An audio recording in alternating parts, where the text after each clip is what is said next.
Bonjour à toutes et à tous, bienvenue sur On se fait une toile, la chaîne dédiée au cinéma hollywoodien de la grande époque. Et aujourd'hui, installez-vous confortablement car je vais vous parler d'un film dont les thèmes principaux sont l'amour, l'amitié, l'aventure. Trois thèmes très porteurs dans l'œuvre de Howard Hawks. Vous l'aurez compris, nous allons parler de Atari, un film de 1962 qui dure près de 2h30. Mais peu importe, on n'a que du plaisir à voir ce film parce qu'on est en bonne compagnie. Effectivement, nous allons retrouver John Wayne, Elsa Martinelli, Red Burton, Hardy Kruger. Donc voilà, pour un film d'aventure juste exceptionnel au cœur de l'Afrique. Donc commençons tout de suite avec Atari. Alors l'histoire de ce film, depuis la mort de son père, Brandy Delacour dirige seule une ferme réserve du Tanganyika. Elle est assistée par une bande de casse-cou, elle capture des bêtes sauvages qu'elle revend ensuite dans des parcs zoologiques du monde entier. Arrive un jour une jeune photographe, Sean Mercier, le chef de l'équipe, un géant bougon qui ne jure que par la camaraderie virile, ne tarde pas à tomber sous son charme.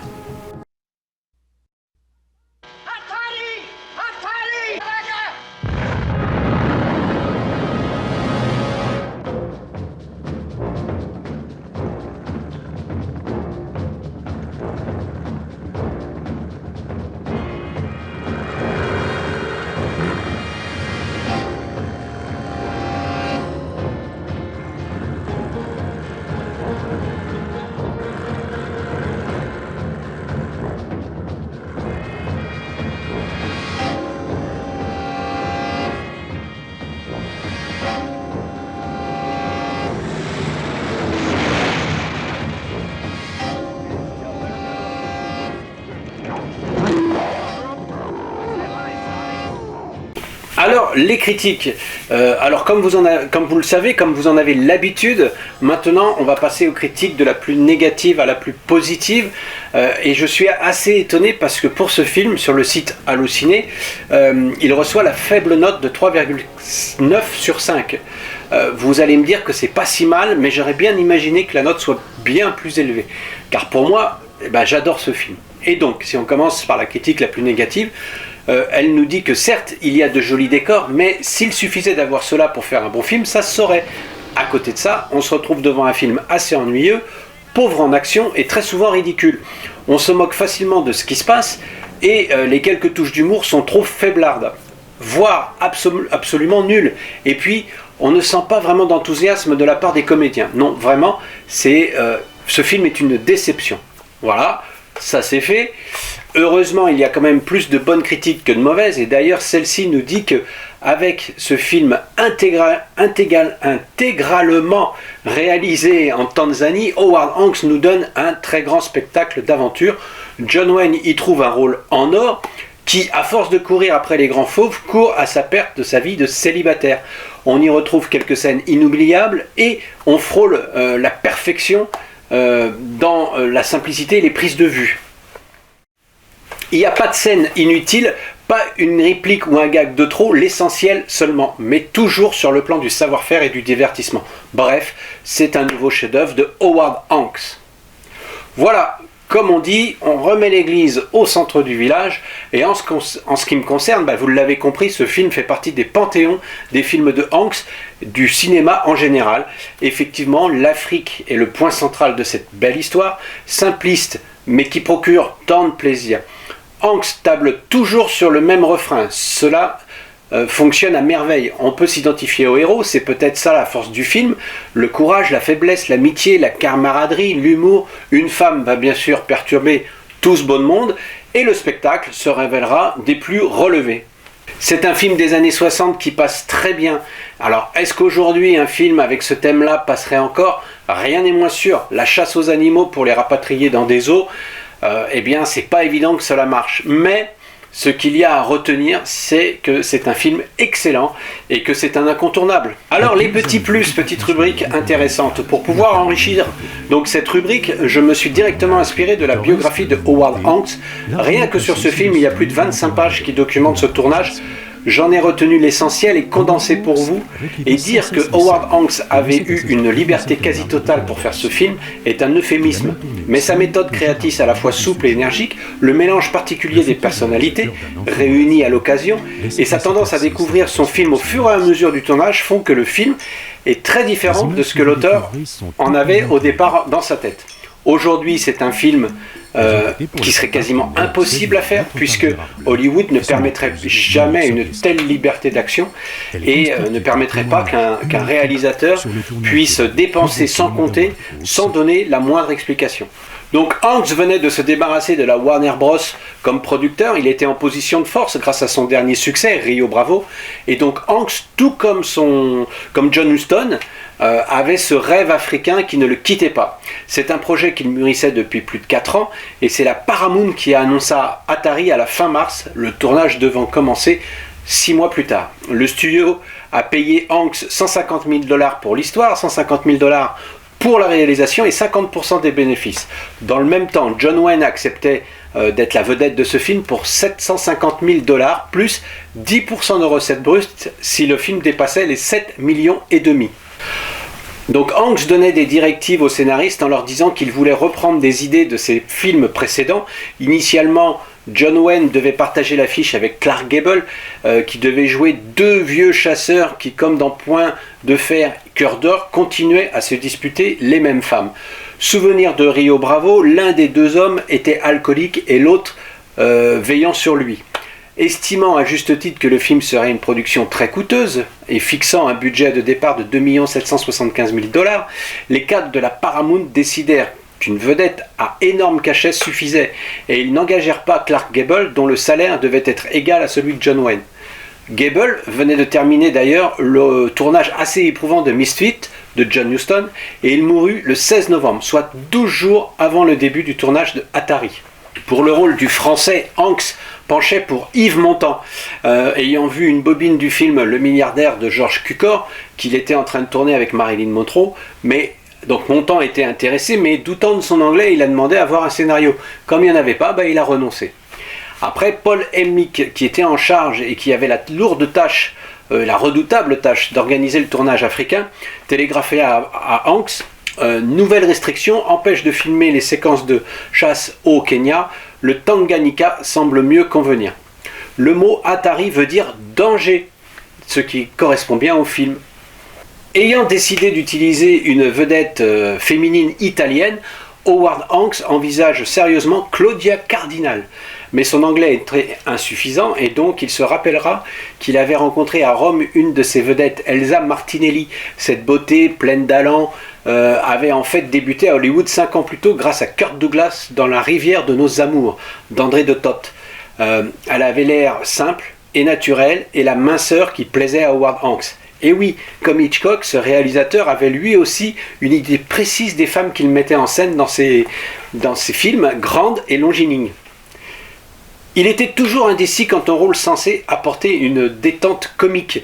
L'agent de Red Buttons, comique populaire de la télévision et qui avait remporté un Oscar pour son interprétation sérieuse dans Sayonara, en 1957, le poussa vers ce projet. Mais l'acteur hésitait à aller tourner un film en Afrique sans avoir lu le scénario, toujours encore ce fameux scénario. Mais son agent l'assura qu'avec Hanks et Wayne, il ne pouvait pas beaucoup se tromper. Le casting était plus ou moins finalisé, toujours sans scénario, pour un film dont le budget allait quand même avoisiner les 6 millions de dollars. Durant le tournage, plusieurs incidents tragiques se produisent. Les accidents étaient tenus secrets, mais selon Valentin de Verga, il y en avait chaque semaine. 3 Africains furent tués pendant le tournage d'ailleurs. Miraculeusement, aucun des acteurs et membres américains de l'équipe ne furent sérieusement blessés. Pendant la 3e semaine de novembre, les interprètes principaux commencèrent à arriver et Hanks leur montra avec enthousiasme les scènes de chasse déjà filmées. Puis il leur fit un discours d'encouragement en leur disant qu'ils avaient de la chance de participer au safari le plus coûteux du monde.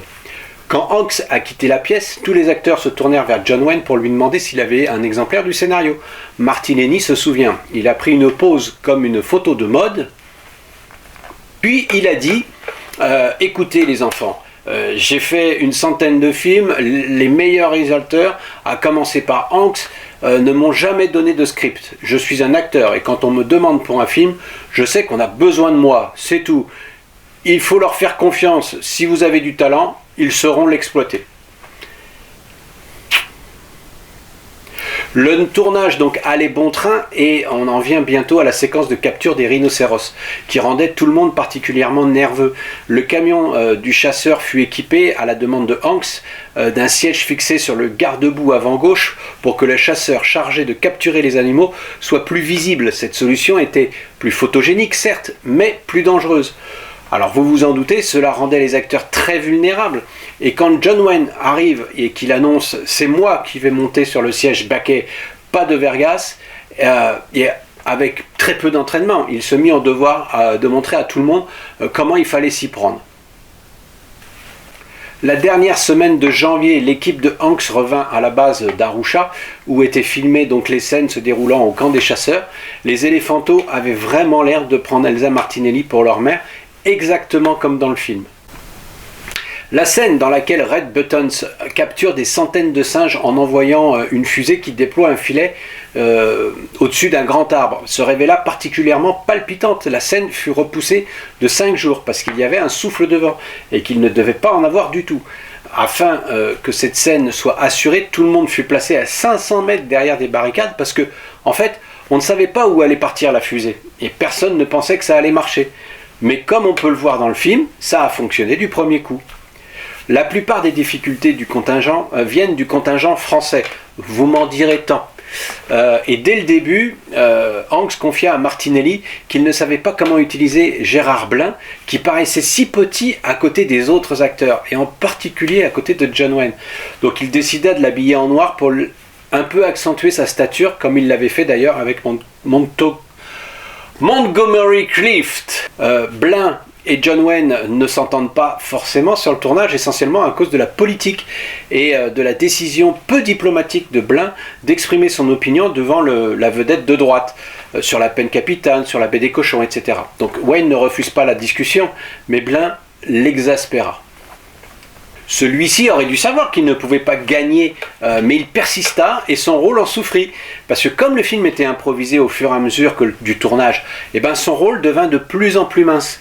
Et celui de Hardy Kruger devint, lui, de plus en plus grand. D'ailleurs, si on regarde quelques interviews de Blain sur Lina, par exemple, on voit qu'il garde une certaine amertume de ce tournage. Alors qu'à mon avis, c'est le tournage de sa carrière. Il n'y en a pas eu d'autre après, hein, puisque qui connaît Blain ? Le tournage se termine finalement le 24 mai 1961. Il a duré 6 mois, y compris les interruptions de voyage, et il a coûté 6 550 000 $. Somme exceptionnellement élevée pour l'époque, plus que West Side Story tourné la même année par exemple. Donc avant le départ des acteurs, Hanks les remercie et leur parla de tourner une suite aux Indes intitulée Bengal Tiger, avec la même distribution. Le film a été un petit peu retardé par rapport aux sorties de ces années-là, et donc la première mondiale a eu lieu le 19 juin 1962 à l'Egyptian Theatre d'Hollywood au cours d'un gala de bienfaisance au profit des Amis de l'Afrique à Hollywood. Quand le film fut retiré de sa distribution au terme de sa carrière, en 64, fin 64, la Paramount avait reçu 4 750 000 $ de recettes de distribution, pour à peu près un box-office de plus de 10 millions de $. Donc le film a bien marché aussi à l'étranger, et notamment au Japon, où il a gagné plus d'1 million de $ de recettes, mais la Paramount, qui avait investi près de 10 millions en tout compris, entre la production, les copies, les publicités, le marketing, et donc le film reste officiellement déficitaire jusque dans les années 70. Quand le film a été vendu à la télévision, et à partir de là, il commence à rapporter des bénéfices pour le studio. Alors pour conclure, vous comprendrez maintenant pourquoi un tel film ne pourrait plus se faire aujourd'hui. La façon dont il a été tourné, sans scénario, avec des conditions assez borderline, des acteurs jouant les cascadeurs, les studios ne s'y aventuraient plus. ça c'est certain, et puis tourné en décor naturel. Ce sera une aberration, et pourtant, cette production reste et restera un pur moment de plaisir au cinéma.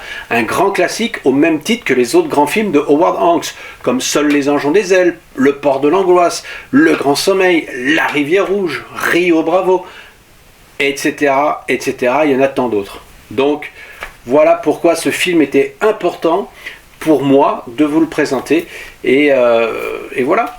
Et voilà, c'est terminé pour aujourd'hui, pour On se fait une toile consacrée à Atari. Avant tout, j'espère que je vous ai donné envie de revoir ce film, ou de le découvrir, bien sûr, mais aussi d'avoir pu vous donner quelques informations, quelques anecdotes. N'hésitez pas à commenter, à liker, et surtout à vous abonner si ce n'est pas déjà fait. D'autres films vont venir, ça très rapidement, et ça c'est certain. Alors je vous dis à très bientôt. Ciao, ciao!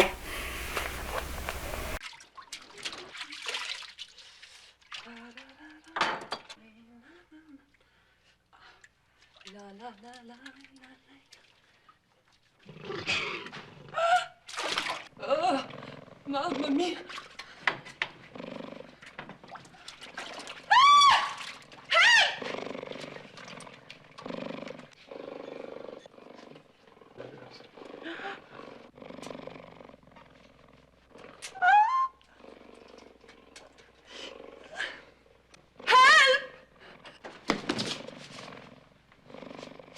Stand perfectly still. Don't move.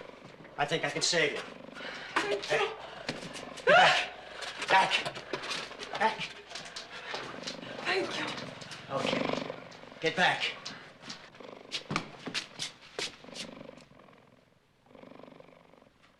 What's going on here? What's this Clyde Beatty routine? What's he doing to you, Sonia, huh? Poking a chair at you. Come on, get out. You don't belong here anyway. Here, that's the girl. Pockets, aren't you ashamed of yourself? Well, Dallas screamed. I came running in, sort of cheated. It looked too good to pass up, so I thought I was wrong.